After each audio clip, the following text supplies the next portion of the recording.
Metro రైలు ప్రయాణ వేళల్లో మార్పులు చేశారంటూ జరుగుతున్న ప్రచారాన్ని హైదరాబాద్ మెట్రో రైలు అధికారులు ఖండించారు. మెట్రో రాకపోకల్లో ఎలాంటి మార్పు చేయలేదని తెలిపింది.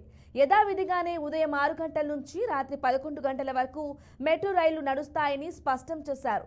ప్రతి శుక్రవారం రాత్రి 11 గంటల 45 నిమిషాల వరకు, ప్రతి సోమవారం ఉదయం 5 గంటల 30 నిమిషాల నుంచే రైళ్ల రాకపోకలపై పరిశీలన మాత్రమే జరిగిందని, ఇంకా ఆ వేళలపై ఎలాంటి తుది నిర్ణయం తీసుకోలేదని మెట్రో అధికారులు వెల్లడించారు. ప్రయాణికుల రద్దీ, రైళ్లు, ట్రాక్ నిర్వహణ సాధ్యాలను పరిశీలిస్తున్నట్లు తెలిపారు. ప్రయాణికులెవరూ మెట్రో రైళ్ల విషయంలో అయోమయానికి గురి కావద్దని, యథావిధిగా నిర్దిష్ట సమయానికే రాకపోకలు ఉంటాయన్నారు.